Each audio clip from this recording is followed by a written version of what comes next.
Hello and welcome back to Star Citizen. My name is Evenlease, and today on 10 Minutes More or Less Ship Review, right behind me, the Anvil Hurricane. Let's go ahead and take a look.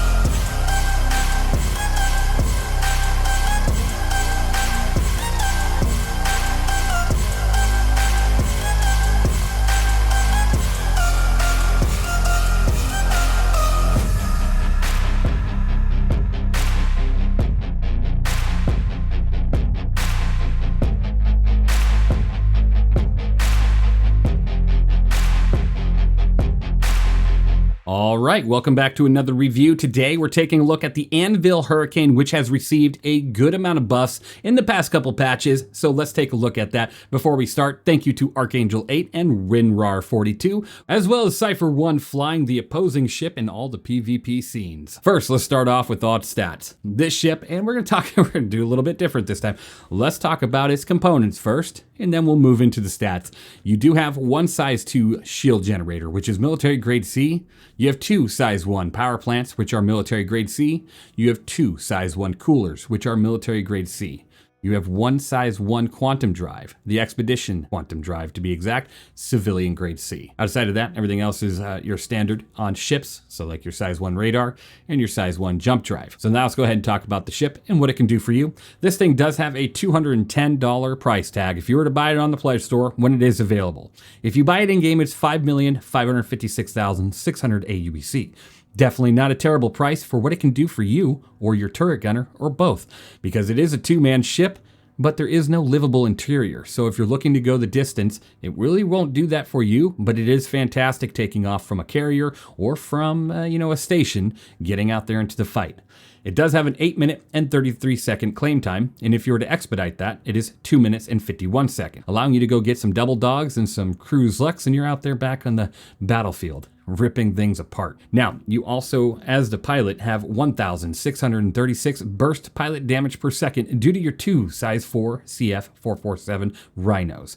Those guns are massive, and surprisingly, their capacitors are massive as well, which we'll take a look at here in just a second. Now, the pilot also has 4 size 2 Ignite 2 missiles, and then the turret gunner on this ship does have 2,184 burst damage per second on that turret due to the 4 size 3 CF337 Panthers. That's a pretty good amount of damage if you're asking me. Overall, it's over 3,800 burst damage per second, which is just fantastic for any fighter out there in the game, including a heavy fighter. Now, I will say, that turret is not slave to the pilot when it is unoccupied, so you only have control over those 2 size 4s and your missiles, of course. Now, you do output quite a bit of damage with those 2 size 4s. Like I said, 1,600 burst damage per second, and with your new maneuverability stats, you might actually be quite the contender with or without a turret operator. Now, this ship does have, like I said, that 1 shield generator giving you 4,740 bubble shield.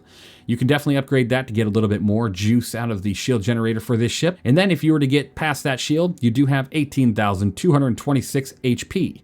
Now, your health pool isn't spread apart of this ship too terribly bad, so you're actually able to stay in the fight for quite a while. Even if you do lose a wing, you don't lose a gun, you don't lose an engine, which is an awesome thing to have, because in many ships, if you lose a wing, you tend to lose guns or an engine, and that's always a terrible experience. Now, talking about its speed, you do have a top SCM speed of 214 with a 480 forward boost and a 225 backwards boost with a top nav speed of 1,125. Now, here is where it's got its major boost. It's buff in the world of Star Citizen, allowing it to really shine out there right now. You have a top maneuverability of 46, 37, 130 pitch yaw roll, boosted 55, 44, 156.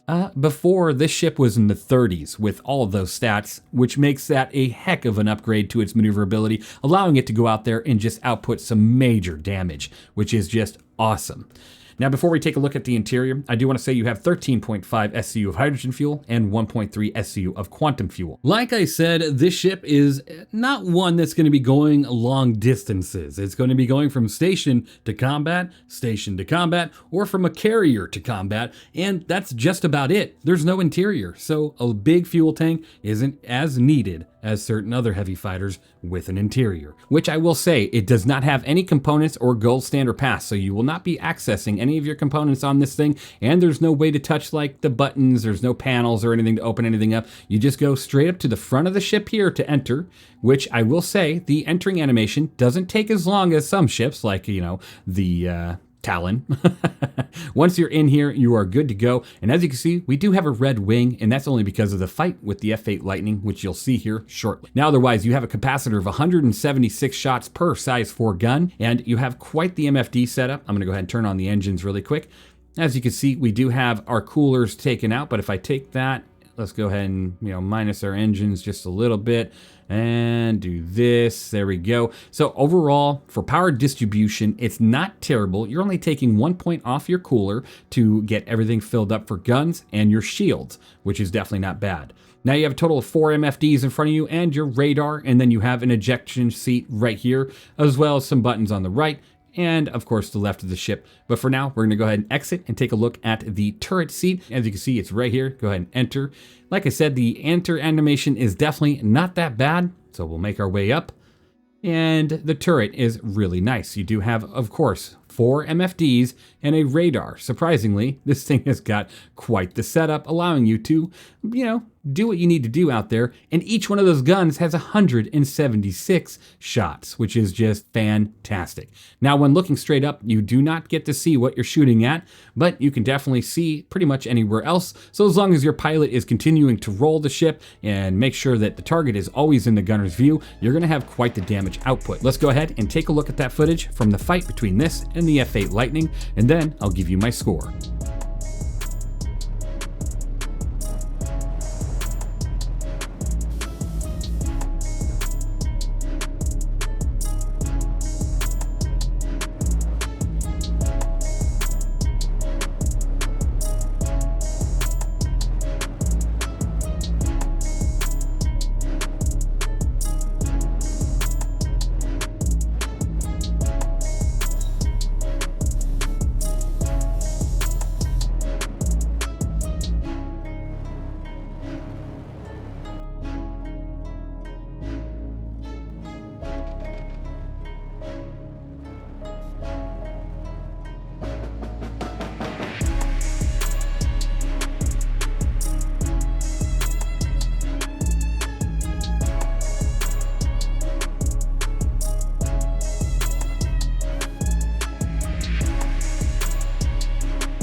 All right, as you can see, this ship really has no issue taking on pretty much anything out there in space, like the Gladius, the Saber, the F8, the Guardian, the Hornet. This thing was a beast because you have that turret occupied. Flying it solo, it might not go as well. Just because you have maneuverability and great firepower on those guns up front doesn't mean you're going to be able to track everything else that you're targeting unless you have that turret occupied, because I promise you right now, that turret moves super fast. And with that, you're pretty much able to track anything. I was even circling this thing with an EX at max speed as I could without blacking out, of course, and that turret was right on me. It was super impressive. And if someone gets on your belly, it could get a little challenging, but all your pilot has to do is just rotate and keep rotating to allow your turret to be on point. Now, when in atmosphere, this ship really just depends on the pilot because it's a little bit harder to control, even with that great maneuverability boost. With our fights out there, it did lose to the F8 in atmosphere, but again, I feel like, and we all thought about it for a moment, it could probably win that fight depending on who gets the edge first. You know, who gets the turns in, who gets the speed, who gets all these little edges in atmosphere really makes a big difference. So honestly, my review with this ship is a 90 out of 100. It's in such a fantastic place. I can't wait to see more, progress with this ship. Components, gold standard, more paints. I just love the love that it's getting, and I hope to see more coming soon for this one. Thank you for watching. I really hope you enjoyed. Let me know down in the comments below, what do you think of the new and improved Anvil Hurricane? Because trust me when I say this, I'm gonna be keeping this one in my ASOP terminal and flying it as much as I can. Well, when I have a gunner. Thanks for watching. I'll see you all in the next one.